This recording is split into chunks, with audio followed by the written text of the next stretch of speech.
దాడి జరగలేదు, రైతులు దాడి చేయలేదు అని చెప్పి కలెక్టర్ గారు చెప్పిండ్రు. కానీ కొన్ని అసాంఘిక శక్తులు మాత్రం తప్పకుండా దాడి చేయడానికి ప్రయత్నించారనే విషయాన్ని వాళ్ళు క్లియర్ గా కలెక్టర్ గారు చెప్పిండ్రు. దాడిని తీవ్రంగా ఖండిస్తున్నాం, తీవ్రంగా పరిగణిస్తున్నాం. ఎందుకంటే ప్రజాస్వామ్యంలో దాడులకు తావులేదు.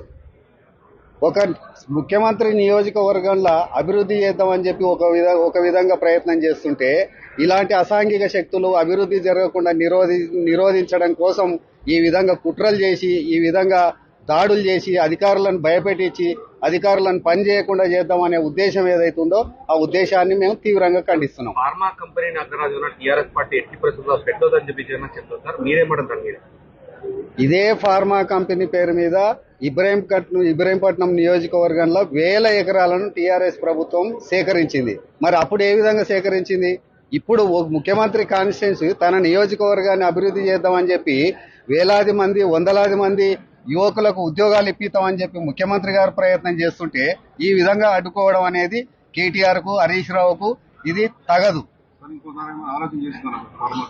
ఏ విధమైన వెనుకడుగు వేసే ప్రసక్తి లేదు. అక్కడ తప్పకుండా ఇండస్ట్రీస్ వస్తాయి. ఫార్మా కంపెనీ కాదు, ఇంకా రకరకాల ఇండస్ట్రీలు వస్తాయి. అక్కడ పారిశ్రామికంగా చాలా ముందరికి తీసుకుపోయి చేసి అభివృద్ధి చేయడం జరుగుతుంది. కాంగ్రెస్ పార్టీ టీఆర్ఎస్ నాయకులని, మాజీ ఎమ్మెల్యేలను టార్గెట్ చేసి ఈ రోజు జన భయమంత్రాలు చూసి అక్రమ అరెస్ట్ చేసిన ఈ రోజు నరేందర్ రెడ్డి గారు కూడా అరెస్ట్ అయింది. దాని మీద మీరేమంటారు? నిన్ననే నేను టీవీలో చూసిన ఐజీ గారు దాని మీద క్లియర్ గా ప్రతిస్పందించారు. ఎవరైతే ఆ ఇన్సిడెంట్ లో ఎవరెవరికి భాగస్వామ్యం ఉందో వాళ్ళని మాత్రమే తప్పకుండా వదిలిపెట్టేది లేదు, వాళ్ళని తప్పకుండా కేసులు కడతామని చెప్పిండ్రు. దాంట్లో ఎవరెవరికైతే ఇప్పుడు 55 మందిని కస్టడీలోకి తీసుకొని అందరినీ ప్రశ్నించి దాంట్లో ఎవరికి అయితే భాగస్వామ్యం లేదో వాళ్ళందరినీ సగౌరవంగా ఇంటికి పంపించడం జరిగింది. ఎవరైతే ఇన్వాల్వ్మెంట్ ఉన్నారో వాళ్ళని చట్టపరంగా తప్పకుండా యాక్షన్ తీసుకోవడం జరుగుతుంది. ముఖ్యమంత్రి మీద సోదరిగా అక్కడ కొడంగల్ నియోజకవర్గం వికారాబాద్ జిల్లాలో ఇటువంటి సంఘటనలు జరగడం రాష్ట్ర వ్యాప్తంగా ఇది అంత చర్చ జరుగుతుంది. దాని మీద మీరు ఏమంటారు? ఇది చాలా దురదృష్టకరం.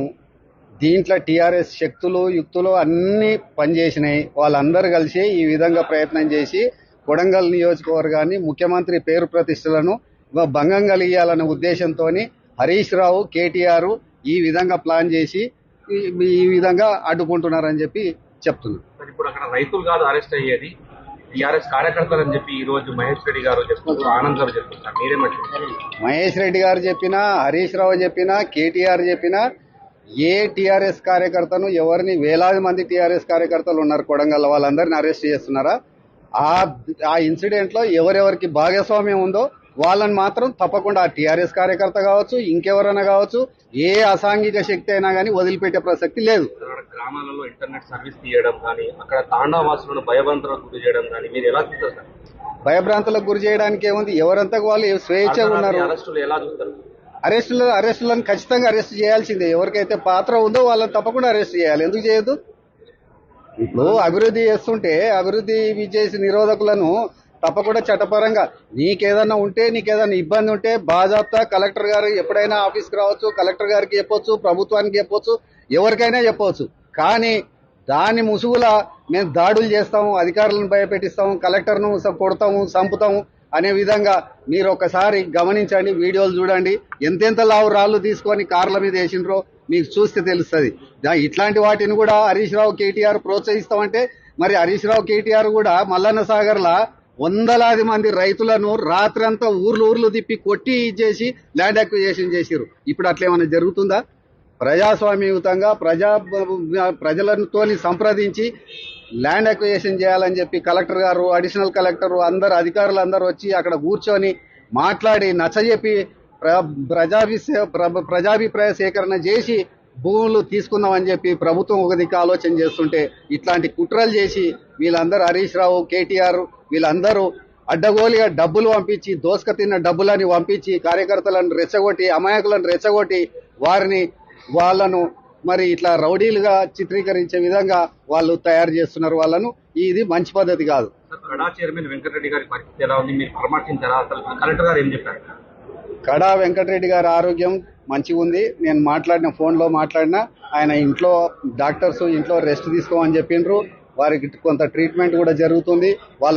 వారి చెవికి మరి దెబ్బ తగిలింది, దానికి కూడా ట్రీట్మెంట్ జరుగుతుంది.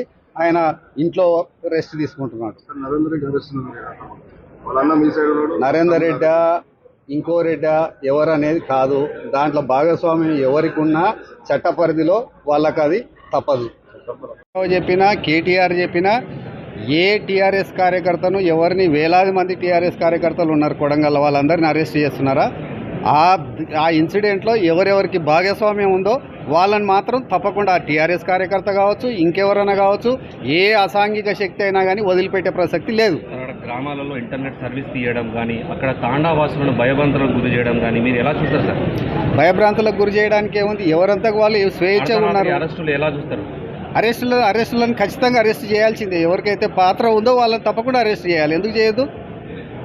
ఇప్పుడు అభివృద్ధి చేస్తుంటే అభివృద్ధి చేసి నిరోధకులను తప్పకుండా చట్టపరంగా నీకేదన్నా ఇబ్బంది ఉంటే బాజాప్తా కలెక్టర్ గారు ఎప్పుడైనా ఆఫీస్కి రావచ్చు, కలెక్టర్ గారికి చెప్పొచ్చు, ప్రభుత్వానికి చెప్పొచ్చు, ఎవరికైనా చెప్పవచ్చు. కానీ దాని ముసుగుల మేము దాడులు చేస్తాము, అధికారులను భయపెట్టిస్తాము, కలెక్టర్ను కొడతాము, చంపుతాము అనే విధంగా మీరు ఒక్కసారి గమనించండి, వీడియోలు చూడండి. ఎంతెంత లావు రాళ్ళు తీసుకొని కార్ల మీద వేసినరో మీకు చూస్తే తెలుస్తుంది. ఇట్లాంటి వాటిని కూడా హరీష్ రావు కేటీఆర్ ప్రోత్సహిస్తామంటే మరి హరీష్ రావు కేటీఆర్ కూడా మల్లన్న సాగర్లో వందలాది మంది రైతులను రాత్రంతా ఊర్లు తిప్పి కొట్టి చేసి ల్యాండ్ అక్విజిషన్ చేసిరు. ఇప్పుడు అట్లా ఏమైనా జరుగుతుందా? ప్రజాస్వామ్యయుతంగా ప్రజలతోని సంప్రదించి ల్యాండ్ అక్విజిషన్ చేయాలని చెప్పి కలెక్టర్ గారు, అడిషనల్ కలెక్టర్ అందరు అధికారులు అందరూ వచ్చి అక్కడ కూర్చొని మాట్లాడి నచ్చజెప్పి ప్రజాభిప్రాయ సేకరణ చేసి భూములు తీసుకుందామని చెప్పి ప్రభుత్వం ఒక దిక్కు ఆలోచన చేస్తుంటే ఇట్లాంటి కుట్రలు చేసి వీళ్ళందరూ హరీష్ రావు, కేటీఆర్ వీళ్ళందరూ అడ్డగోలుగా డబ్బులు పంపించి, దోసుక తిన్న డబ్బులని పంపించి కార్యకర్తలను రెచ్చగొట్టి, అమాయకులను రెచ్చగొట్టి వాళ్ళను మరి ఇట్లా రౌడీలుగా చిత్రీకరించే విధంగా వాళ్ళు తయారు చేస్తున్నారు వాళ్ళను. ఇది మంచి పద్ధతి కాదు. కడా చైర్మన్ వెంకటరెడ్డి గారి పరిస్థితి ఎలా ఉంది? మీరు పరామర్శించారా? అసలు కలెక్టర్ గారు ఏం చెప్పారు? కడా వెంకటరెడ్డి గారి ఆరోగ్యం మంచిగా ఉంది. నేను ఫోన్లో మాట్లాడినా ఆయన ఇంట్లో డాక్టర్స్ ఇంట్లో రెస్ట్ తీసుకోమని చెప్పిండ్రు. వారికి కొంత ట్రీట్మెంట్ కూడా జరుగుతుంది. వారి చెవికి మరి దెబ్బ తగిలింది, దానికి కూడా ట్రీట్మెంట్ జరుగుతుంది.